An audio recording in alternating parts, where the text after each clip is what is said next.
I care a lot about being able to trust institutions, that there are checks and balances, that when somebody is accused of corruption, they go to something like a corruption commission. When a government department is starting to stray and spray money that it shouldn't be, then someone like the Ombudsman will release reports. I care that upper house or Senate inquiries can be set up into issues where people have to give evidence, do so before camera, that sometimes governments don't want. And I also want a system where the media in this country, if they are aware of something going wrong, is able to use a system that compels a government to show us the detail of what they are doing wrong. Now, there is not a government in our history that does not try to slow many of these processes. But the difference between a first and a third world country is restraint. In terms of open and effective government, one of the worst in our history is the current Labor government in Victoria. Second to that was the former Labor Queensland government. But the lessons that have been learnt out of those two governments about how to squeeze opposition, own the public service, and deny the public information about their malfeasance is almost second to none. Now, I often talk about the Prime Minister having a bet each way, to being each way Albo. Why? Because, again, says one thing, does another. As Chris Kenny beautifully exposed tonight, he had plenty to say about people being sent to Nauru when he was the rousing lefty opposition MP. Now he's the Prime Minister and he wants to get a problem out of the way. He's more than happy sending people to Nauru. That's the example of the each way Albo. Tonight, the example, though, is that towards the end of the Morrison government, the obsessive ramble of the left that was said by the politicians, reinforced by the media, and then eventually believed by Australians, was that, of course, the former government was so off the tracks when it came to transparency. A point so much so that it was made over and over again by his truly. We need more transparency, not less. Well, there's a need for transparency on these issues and the public are entitled to it. National Integrity Commission to be put in place so that people can have confidence in the transparency and the integrity of our political processes. Now, process can often be quite boring. Process doesn't excite the extreme numbers of people as, say, a rugby league player drinking out of a toilet. Yeah, that actually happened. And I was listening to the breakfast radio today, and normally at 7:10, the main thing they're talking about, no fewer than 4 breakfast radio stations, AM and FM, all at the exact same time talking about the same thing, which was a footballer drinking out of a toilet. Okay, I get it. Interesting, but doesn't really change anyone's life. But when the government finds new ways to stop you and I from knowing what's really going on, it is a bigger story. It's not as sexy, it's not as interesting, it's not as funny, but it matters. All of that build-up leads to this. Today, the Attorney-General, Michelle Rowland, remember the one who, along with the Prime Minister, wanted to censor the internet? Well, these people who demanded more open and more transparent government are now finding a new way to make it harder for anyone to find out what is actually going on behind the scenes.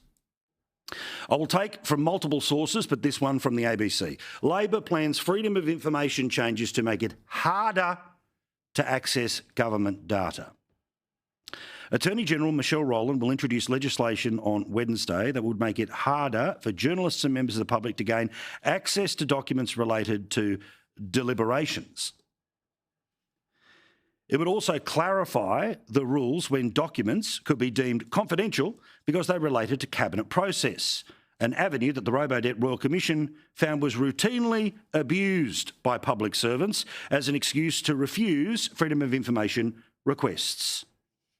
The details of this clarification are yet to be known, but the ABC understands that the change may lead to more documents being labelled as cabinet confidential, not fewer.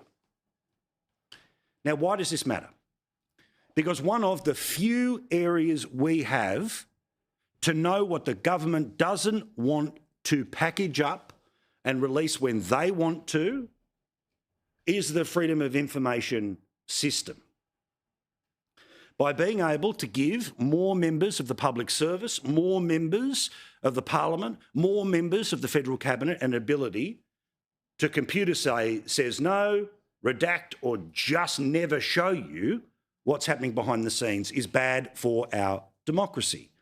So despite all of the protestations about a new broom and a new way of doing things, the more time that this government spends in power with more seats and more power, it continues to display what is very effective politically, but absolutely appalling for transparency, which is the Daniel Andrews model of the Victorian Labor Party and the Victorian government, where the public service is virtually indivisible from wanting to protect the political master, because the political master is so successful at being able to hide what's really going on. And because of the triangle of dependency, nobody rocks the boat, and the free and open society gets tighter and tighter. On top of these changes, which again, I don't expect to be barbecue stoppers around the country, but of course is a great difference from what was promised. But so much is different than what was promised. And isn't it amazing that when the media like the side of politics, that are the ones that are welding the doors shut, putting up the curtains to make sure no sunlight gets in, they don't care about process. But if it was a political party they don't agree with, then of course it's all process all the time. Where is the daily conversations around such transparency from the Independents or the Greens? Or in between rants, Jackie Lambie? Of course, it won't happen because they like the boat that's currently in the water and they have no plans to rock it.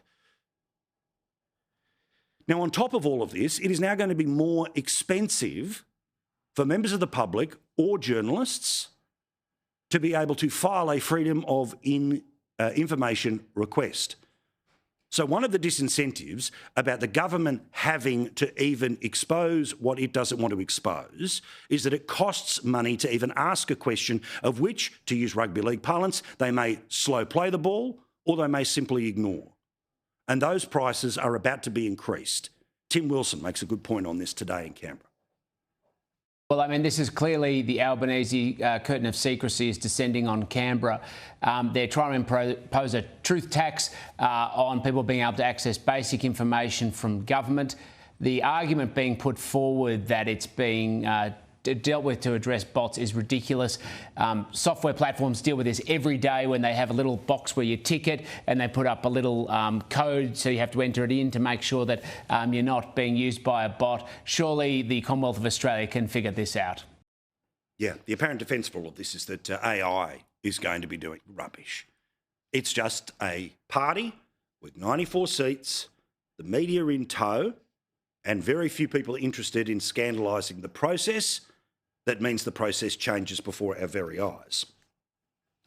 Now, interestingly, this is another tactic which has been used by this government, where we have seen in its first term hundreds and hundreds of questions that were taken on notice because they were either too sharp or they knew the detail was something they didn't want to be made public through the Senate estimates process.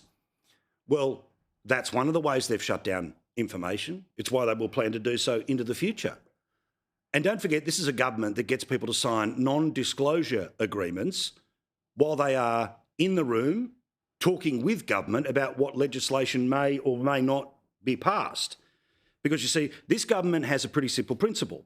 If nobody knows how the sausage is made, then when the sausage is served to the Australian people, you can tell them that something's full of sawdust, or you can tell them that it's a bratwurst. Either way, there is no paper trail.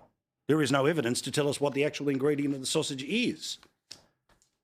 And when it comes to the transparency of this government, it stinks. And I could be a Lone Ranger who cares about it, but I reckon you do too. I could be a Lone Ranger who wants to lead their show with it, but I think it matters. Can you know what you think? Send me an email, paul@skynews.com.au.